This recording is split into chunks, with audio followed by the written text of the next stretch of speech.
with Aidan Hutchinson in there, this is a top 3 defensive line in the NFL. I mean, you could make a case for them at really any of those spots. I wouldn't put them necessarily number 1, but that you could make them a case for any of the spots in the top 3.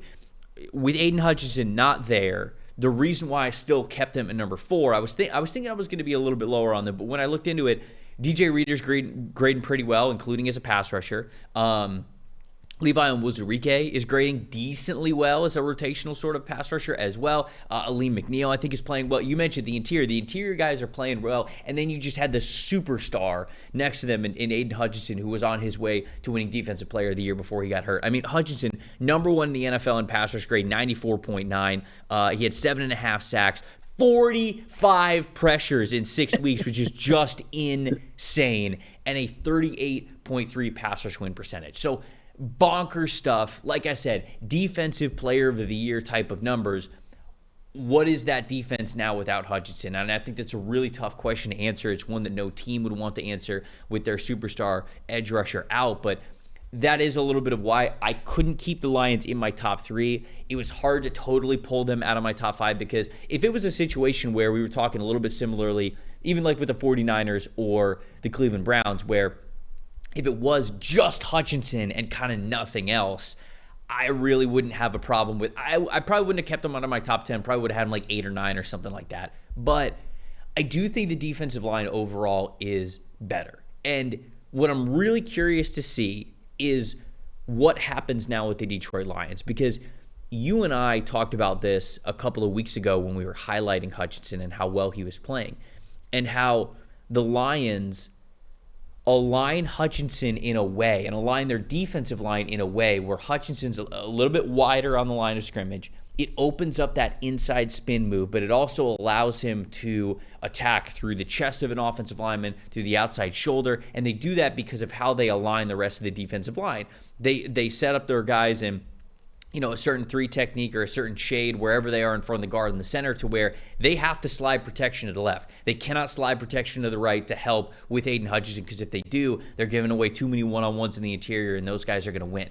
Do the Detroit Lions have that same strategy and just try to plug somebody else in there at one of those edge spots? I feel like they're not going to. So what does this team look like now on the defensive front without an emphasized superstar at one of those edge rush spots? I think that that's an interesting question to answer. But when I looked at the other numbers for the rest of the team, maybe it's a little bit of just Hutchinson's presence that's elevating those grades as well, with those guys getting one-on-ones. But I wanted to keep him at number 4 because of how well they've been playing overall. Yeah, that I think is the correct call, and I'm wrong on that one. But I was doing, I think, more projection of where we are right today, because I just think that they're going to have to change their entire structure of their defense. And that's just not something you're going to want to do midseason. You mentioned how they align him. You just could not do that with someone else. It will not have the same impact. Not only does Hutchinson allow them to mess with the blocking mechanics, they're also just washing eligibles out all the time. People are keeping 2 guys in to help on him. Sometimes they use 3 guys in kind of like a slower developing protection plan to try and take him away. No one else on the roster is going to have that kind of impact, right? And if they can't get home with 4, if they can't find different ways to manipulate the protection, now they're going to have to blitz a bunch more. And we've seen those linebackers in coverage struggle already, whilst already having the elevated Aidan Hutchinson factor. And so I'm probably being overly critical in terms of the projection. My fear is just all the issues they've had elsewhere with already having the help of Hutchinson elevating everything will come to the surface more. The other thing with the Lions that I think goes unspoken because of how good Hutchinson is how much he just tilts the offensive game plan a certain way.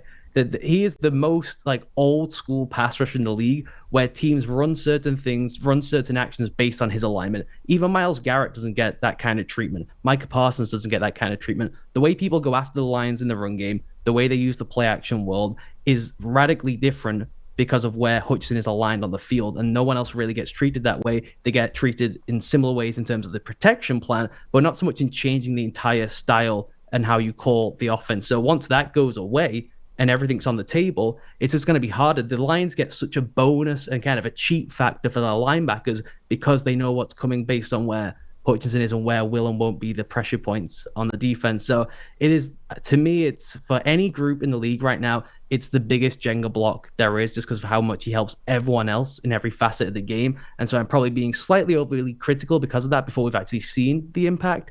But we're right to highlight that the interior guys have played really, really well.